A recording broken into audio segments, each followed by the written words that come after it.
The winter of 1998 was the coldest the small town of Millbrook had ever seen, and no one felt it more than Daniel Hayes.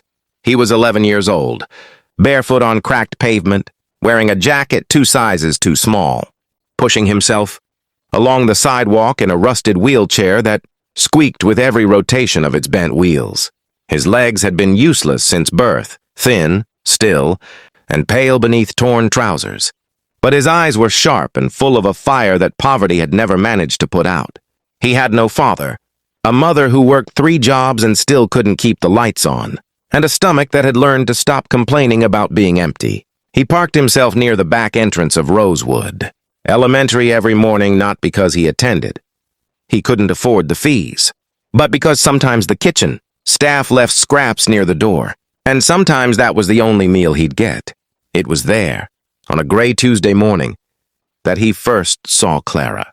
She was 12, quiet, with flour on her uniform sleeve and a lunchbox that she always packed too, full because her grandmother insisted there was sin in waste. She had noticed him 3 days in a row before. She finally walked over and sat down on the cold, stepped beside him without saying a single word. She opened her lunchbox, split her sandwich in half, placed it on his lap, and went back inside. The next day she did it again, and the day after. By the end of the week, she was packing extra: a boiled egg, a small apple, sometimes a piece of cornbread, wrapped in a cloth, and Daniel ate every bite with a gratitude too large for an 11-year-old to properly express. One morning he finally spoke. "Why do you do this?" he asked, not looking at her. Clara shrugged. "Because you're here and you're hungry," she said simply. "That's enough of a reason." He looked at her then, really looked, and something shifted in his chest. A kind of quiet determination that would take years to fully understand. "My legs don't work," he said, as if confessing something he'd never said out loud before.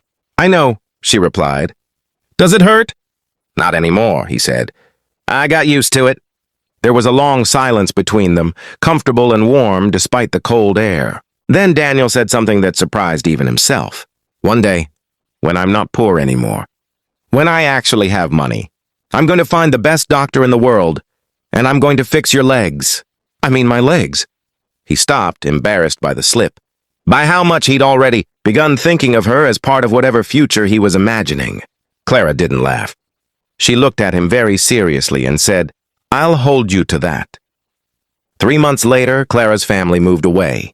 Her father had found work in another city, and there was no warning, no goodbye.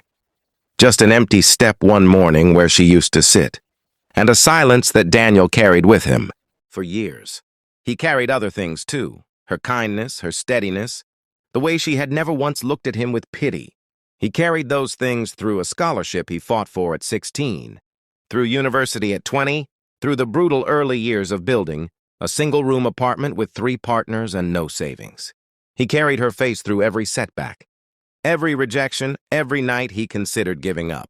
By the time Daniel Hayes was 34, his company had developed a revolutionary nerve restoration procedure that was changing the lives of people with paralysis and congenital limb conditions across 3 continents. He could walk now, had been walking for 2 years after being one of his own company's earliest test cases. And the first thing he had done after taking his first unassisted steps was sit down and cry, because the first person he wanted to tell was someone he hadn't seen in 23 years. He found Clara through a mutual contact from Millbrook. She was a schoolteacher now, living in a quiet suburb, still packing lunches that were always a little too full. When he knocked on her door on a Sunday afternoon in October, she opened it and went completely still. He was standing. She remembered the wheelchair. He remembered the flower on her sleeve. "I told you I'd come back," he said, his voice steadier than he felt. Her eyes filled slowly. "You're walking," she whispered. "Because of what you gave me," he said. "Not just the food. You gave me the belief that I was worth something. I've spent my whole life trying to deserve it." He told her about the procedure. He told her he wanted her to be part of the program, fully funded every step of the way. She said yes, not because of the offer, but because she had always known, from that first cold Tuesday morning, that the boy on the cracked pavement had something extraordinary inside him. She had just been the first one to feed it. If this story moved your heart, please like, share, and subscribe to Kindness Corner Stories, where every story reminds us that small acts of kindness can change an entire life. Your support helps us keep spreading these messages of hope and humanity.